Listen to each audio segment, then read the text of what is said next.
রাজবাড়ী সদর এবং গোয়ালন্দ নিয়ে রাজবাড়ী ১ জাতীয় সংসদের আসন। এই অঞ্চলের সমস্ত মানুষ আমি আপনাদেরকে শুভেচ্ছা জানাচ্ছি। আসসালামু আলাইকুম।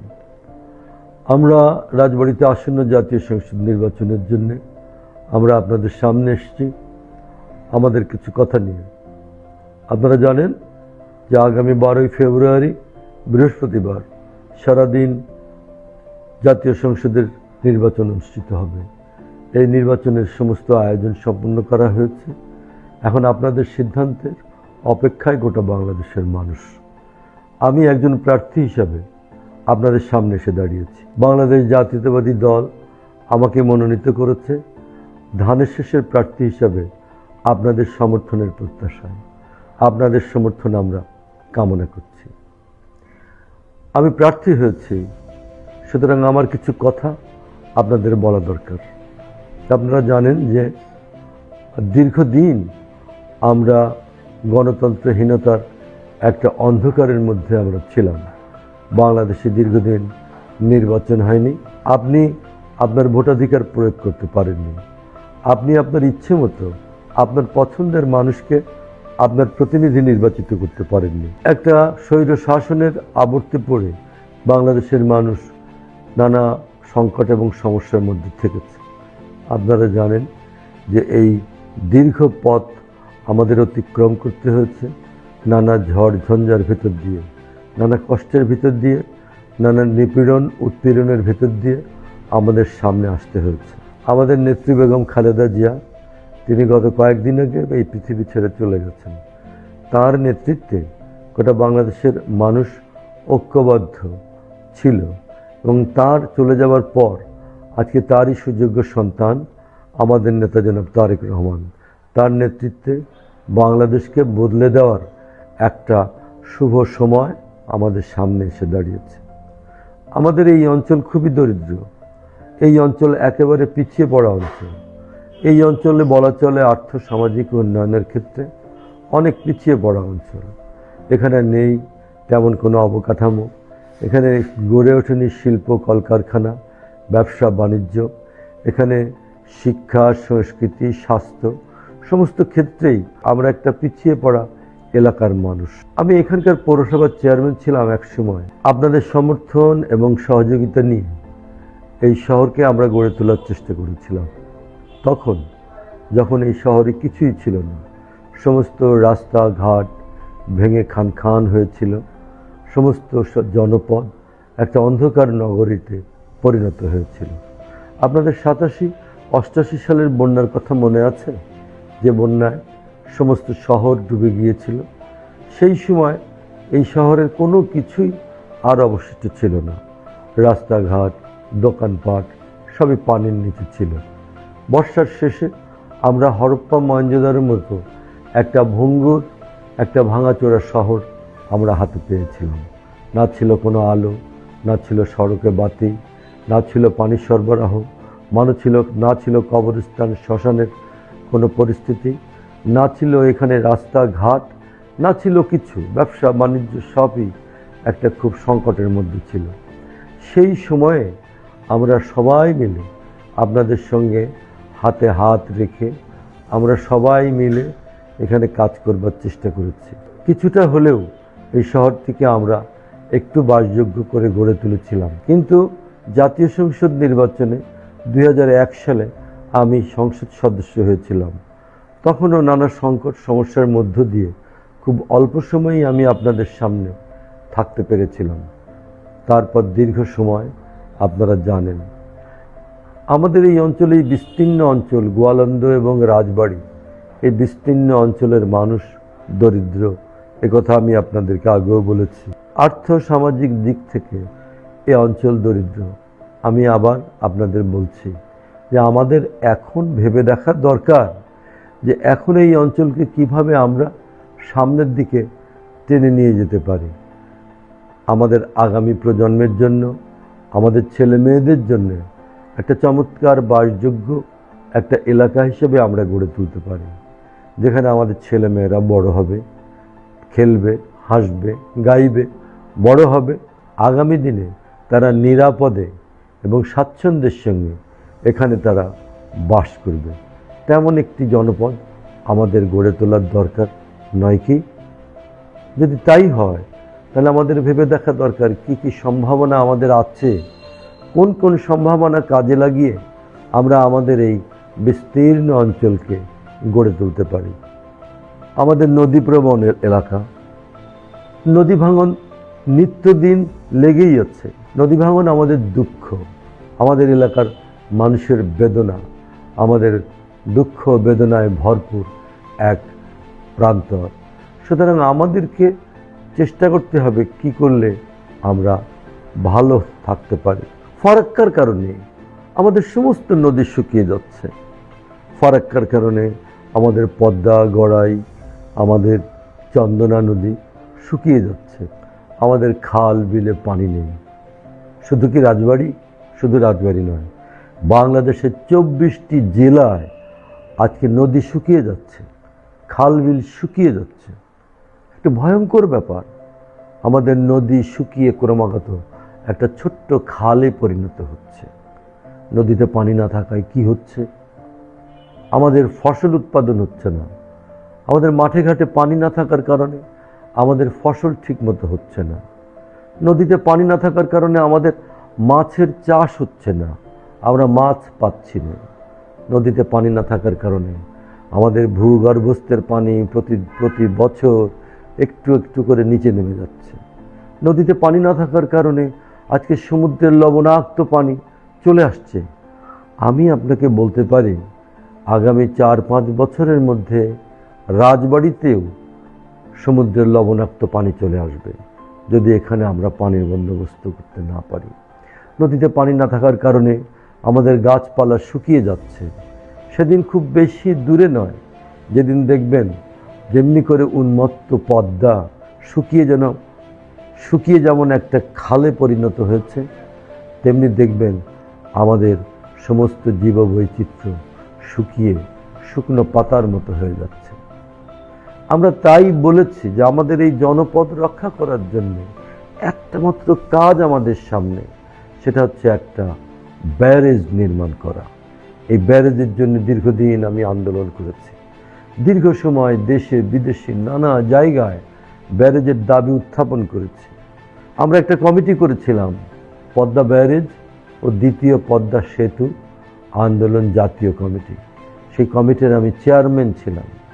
আমি আমার সমস্ত দাবি নিয়ে সরকারকে বলেছি, আমরা সেমিনার করেছি, আমরা মিটিং করেছি, অসংখ্য সভা সমাবেশ করেছি যে ফারাক্কার বিপরীতে একটা ব্যারেজ নির্মিত হোক।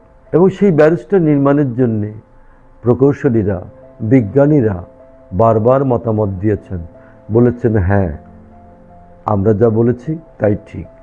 এবং সেজন্যে তারা পরীক্ষা নিরীক্ষা করে বলেছেন এই ব্যারেজটি রাজবাড়িতেই নির্মিত হতে হবে।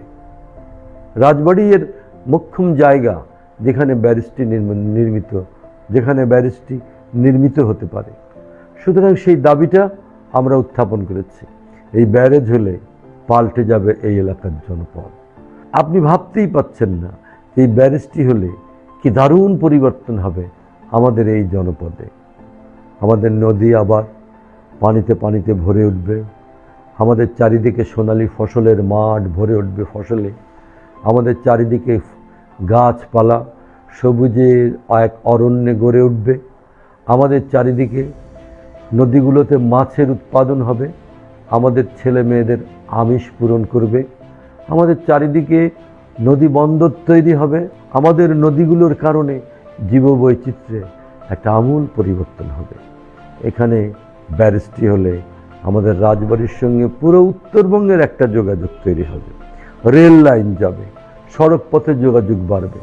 ব্যারেজ নির্মিত হলে এখানে জলবিদ্যুৎ উৎপাদন হবে, ব্যারেজ নির্মিত হলে এখানে পর্যটন গড়ে উঠবে, ব্যারেজ নির্মিত হলে এখানে দেখবেন শিল্প কলকারখানা গড়ে উঠবে, ব্যবসা বাণিজ্য শিল্প সংস্কৃতিতে একটা দারুণ পরিবর্তন হবে। আমরা তাই ব্যারেজটা নির্মাণের দাবি করেছি। সুখের বিষয়, আমরা আশা করতে পারব খুব তাড়াতাড়ি এই ব্যারেজের দাবিটি আমাদের সামনে বাস্তবায়িত হবে। আমাদের নেতা জনাব তারেক রহমান তার নির্বাচনী কর্মসূচিতে এই ব্যারেজটিকে অন্তর্ভুক্ত করেছেন। আমরা তাকে জানিয়েছি যে ব্যারেজের প্রয়োজনীয়তা কী। তিনি আন্তরিকভাবে উপলব্ধি করেছেন যে হ্যাঁ, ব্যারেজটি দরকার। শুধু রাজবাড়ী নয়, বাংলাদেশের 1/3 জনপদের জন্য এই ব্যারেজটি দরকার। তাই তিনি তার নির্বাচনী প্রতিশ্রুতিতে এটা যুক্ত করেছেন। আমরা এই পদ্মা সেতুর দাবিতে একসময় গোটা রাজবাড়ী সহ এই এলাকার 14টি জেলা আমরা উত্তপ্ত করেছি, পায়ে পায়ে মিছিল করেছি।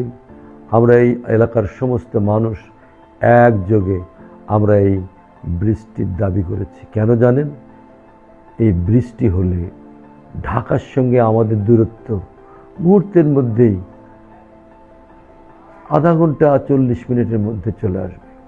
ঢাকার সঙ্গে আমাদের একটা দারুণ যোগাযোগ বাড়বে, অনেকটা ঢাকার একটা অংশে পরিণত হব আমরা। এখানে গ্যাস আসবে ব্রিজ হলে, এখানে শিল্প কলকারখানা গড়ে উঠবে। একই রকমভাবে এইখানে শিল্প, ব্যবসা বাণিজ্য, শিক্ষা, স্বাস্থ্য সমস্ত দিক থেকে দারুণ একটা পরিবর্তন হবে। আপনি চান না সেটা? সে দাবিও আমরা সামনে এনেছি।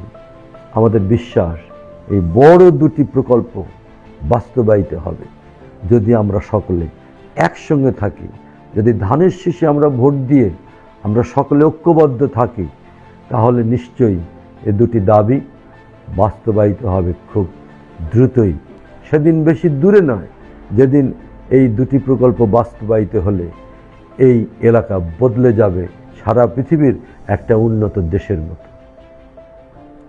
আমরা এখানে একটা বিশ্ববিদ্যালয় চেয়েছি, আমরা এখানে একটা মেডিকেল কলেজ চেয়েছি, আমাদের এখানে একটা ক্যান্টনমেন্ট হবার কথা। কেন থেমে গেল কেউ জানি না। আসুন না আমরা এগুলো গড়ে তুলি, আসুন আমরা এগুলো একসঙ্গে দাবি করি। এই এলাকার মাটি সোনায় পরিণত হবে আমরা যদি সবাই মিলে এটাকে পরিবর্তন করতে পারি। আমরা যদি সবাই মিলে আমাদের এই প্রকল্প দুটি বাস্তবায়ন করতে পারি, সেটা পারবো, নিশ্চয়ই পারবো। আপনারা সকলে আমার সঙ্গে থাকলে আমরা সকলেই একসঙ্গে আমরা এটা করতে পারবো ইনশাআল্লাহ।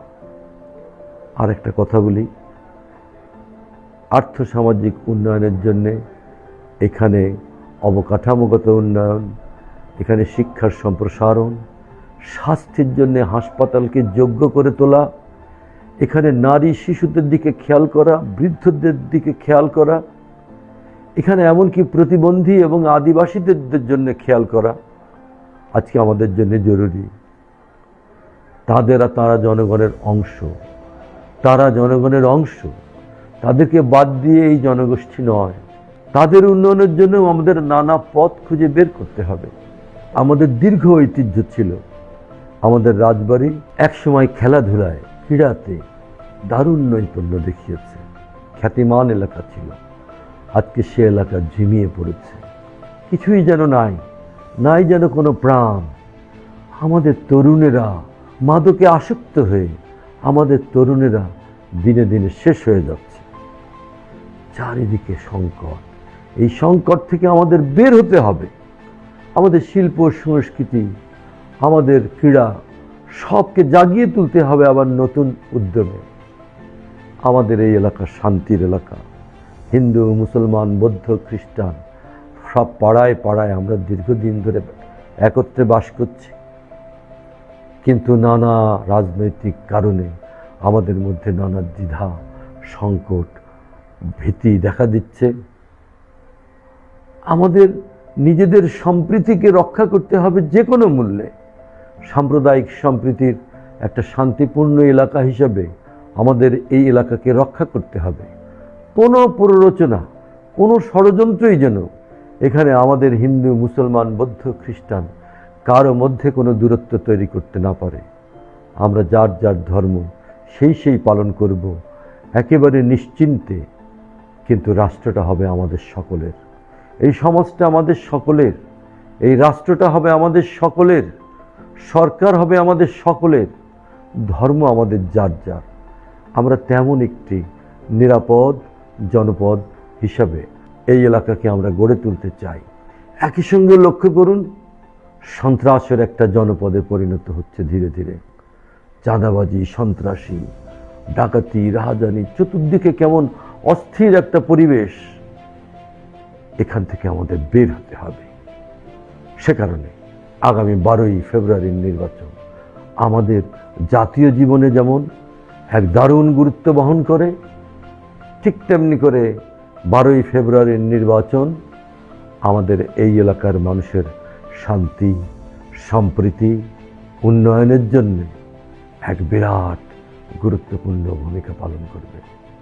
আমাদের উচিত হবে এই নির্বাচনের ভেতর দিয়ে আমাদের এলাকার আর্থসামাজিক উন্নয়নের একটা দরজা খুলে দেওয়া, সমস্ত বন্ধন ছিঁড়ে আমাদের সমস্ত বন্ধ দুয়ার খুলে দিয়ে আমাদের এলাকা উন্নয়নের একটা অভাবিত একটা অর্জনের পথে আমাদের যেতে হবে। আমার দারুণ বিশ্বাস আপনারা সকলের সঙ্গে থাকলে আমাদের নেতা জনাব তারেক রহমানের নেতৃত্বে আমরা এই এলাকাকে গড়ে তুলব একটা চমৎকার, আধুনিক, আলোকিত এলাকা হিসাবে। তাই আসুন হাতে হাত রাখি, সমস্ত দ্বিধাদ্বন্দ্ব ভুলে, সমস্ত দল মত নির্বিশেষে আমাদের এই এলাকার স্বার্থে, এই মাটির স্বার্থে, এই মানুষের স্বার্থে আমরা একসঙ্গে একবার একজোট হই। কোনো প্ররোচনা, কোনো দ্বিধা আমাদের মাথার মধ্যে যেন না থাকে। অন্য কোনো লোভ, লালসা, ভয় ভীতি যেন আমাদের এই যাত্রাকে থামিয়ে দিতে না পারে। আমি সবাইকে আহ্বান জানাই, এই এলাকার নারী, পুরুষ, আবাল, বৃদ্ধ, বনিতা, সমস্ত শ্রেণী, সমস্ত গোত্র, সমস্ত ধর্ম, সমস্ত রাজনৈতিক দলের সমস্ত মানুষকে আমি অনুরোধ জানাই, আসুন একবার জেগে উঠি আমাদের এই অঞ্চলকে জাগিয়ে তুলতে এবং একটা আলোকিত চমৎকার রাজবাড়ি করতে। ভালো থাকুন, দেখা হবে 12ই ফেব্রুয়ারির বিজয়ের দিনে। খোদা হাফেজ।